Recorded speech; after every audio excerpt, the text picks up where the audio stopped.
All right, let's jump right into this explainer.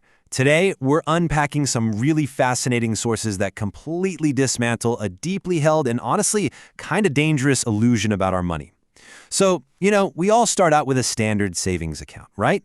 You work hard, you stash your cash away just to keep it safe. But here's the secret the data reveals. That money, the money just sitting there, it's literally losing value while you sleep. Let's look at exactly why that happens. The basic arithmetic here is, well, it's a bit harsh. Think about it. The average savings account in India pays you around 3% interest, give or take. But meanwhile, inflation, that invisible tax on literally everything we buy, that's typically running at about 6%. So when the bank gives you 3, but inflation takes 6, you're not breaking even, not at all. You are actually going backward by roughly 3% every single year. To put that into perspective, 100,000 rupees sitting in a savings account for a decade doesn't just sit peacefully. Its real purchasing power, what it can actually buy you, drops to roughly 75,000. You saved money, sure, but you actively lost wealth. I know, it's super frustrating to realize, but thankfully, instead of leaving us stranded, the sources map out a clear path from this losing strategy to a winning one. And here is that exact map, taking us from a losing savings account to automated wealth creation in 4 easy steps. First, the baseline and buffer. Second, the cost of delay. Third, the 3 doors to wealth. And finally, surviving the market. But before we walk that map, this number really stood out in the research, and I just have to share it. 5%. Guys, that is the shockingly low percentage of Indians who actively participate in the equity markets. Compare that to nearly 60% in the US. It's wild. We're often totally paralyzed by the complexity of it all, or we get burned by scams. But as we'll see, there is a very simple, very effective middle ground. All right, step 1, the baseline and buffer. Let's see how this builds your foundation. Before investing a single rupee, experts emphasize the emergency fund rule.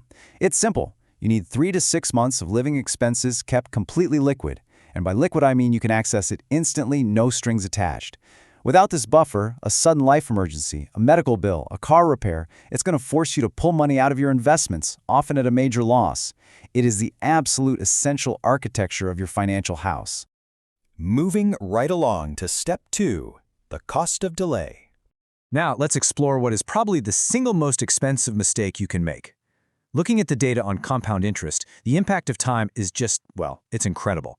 If you invest 10,000 rupees a month at a 12% average return starting at age 25, by age 55 you have roughly 3.5 crore rupees. But what if you wait until age 35 to start? You end up with just 1 crore. That's the exact same monthly contribution, the exact same return, just starting 10 years later. That difference is 2.5 crore. Let that sink in.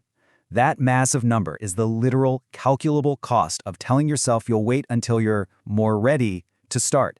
The real magic of investing, highlighted across these sources, isn't about finding some hot, secret stock. It's honestly just about starting early and letting it sit there. Okay, now that we understand the cost of doing nothing, let's move to step 3, 3 doors to wealth.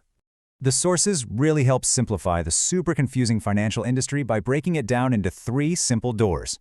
Door 3 is your safe, government-backed options, things like PPF. They're totally stress-free, but they give slow returns, hovering around 7 to 8%. Then, door 2 is direct equity, buying actual company shares. Higher returns, for sure, but it requires incredibly high emotional endurance because of the volatility. And then, there's door 1, SIPs and equity mutual funds, historically delivering 10 to 14%, and it's completely automated. Most people freeze up at this stage, but for the vast majority of us, door 1 is the absolute sweet spot because it removes those terrible knee-jerk emotional decisions from the equation entirely. Now, the mechanism that actually makes door 1 work is this beautiful thing called rupee cost averaging. Essentially, your SIP automatically buys units every single month, rain or shine. So when the market crashes, and it will, your SIP just keeps buying, getting you those exact same units at a massive automatic discount. The crucial point here is that you don't have to be a financial genius. You just have to be ruthlessly consistent. The consistency does the heavy lifting for you. All right, let's break down the mechanics. Step 4, the process and paperwork. You might think this is super complicated, but the setup is surprisingly minimal. Really, you just need your baseline numbers, a solid buffer, a PAN card, and an Aadhaar-linked bank account. The KYC is all online now. It takes like 10 minutes. The big takeaway advice here: Don't stress about where to put your life savings today. Just overcome that analysis paralysis by making a tiny decision. Where to put 500 rupees this month. Just get the system running. Okay, let's dive into the uncomfortable reality: surviving the market. When we look at market behavior, the early pandemic in 2020 is pretty much a textbook case study. In just 6 short weeks, the Indian market plummeted nearly 40%. It was scary. And so, many people panicked, they sold everything, and they mathematically locked in those massive losses. But, and here's the kicker, by the end of 2020, the market had fully recovered and actually kept climbing. Those who stayed put, they recovered right along with it. Let this really sink in. Market turbulence is completely normal. In fact, it is an absolute requirement for long-term growth. Volatility isn't a bug in the system, it's the feature. The price of admission to building real wealth is simply having the emotional discipline to endure the roller coaster without bailing out. And check out this massive statistic: 90%. We are constantly bombarded with social media stories of some guy making an overnight fortune, right? But the studies consistently show that 90% of active, frequent traders will mathematically underperform a totally boring, simple index fund over a 10-year period. No way around it. So the research points to a very clear conclusion. Time absolutely beats timing. Doing less, literally just buying a diversified fund and walking away, consistently wins out over trying to be the smartest person in the room. The biggest risk isn't necessarily picking the wrong fund, it's fighting that urge to do something exciting with your money instead of just letting it do its thing. Zooming out for a second, the macro data is just fascinating. India has an incredibly young demographic, with a median age right around 28. Now, since those guaranteed employer pensions are pretty much a thing of the past, the risk of funding retirement falls entirely on us. But being young means we have a massive 35-year investment runway to work with. Time is quite literally the most valuable financial asset you have right now. It all ultimately comes down to rethinking our definitions. The money sitting in your bank account right now, sure, it feels super comfortable, but mathematically, as we've seen, it is fundamentally not safe from inflation. Comfort is that savings account. True safety?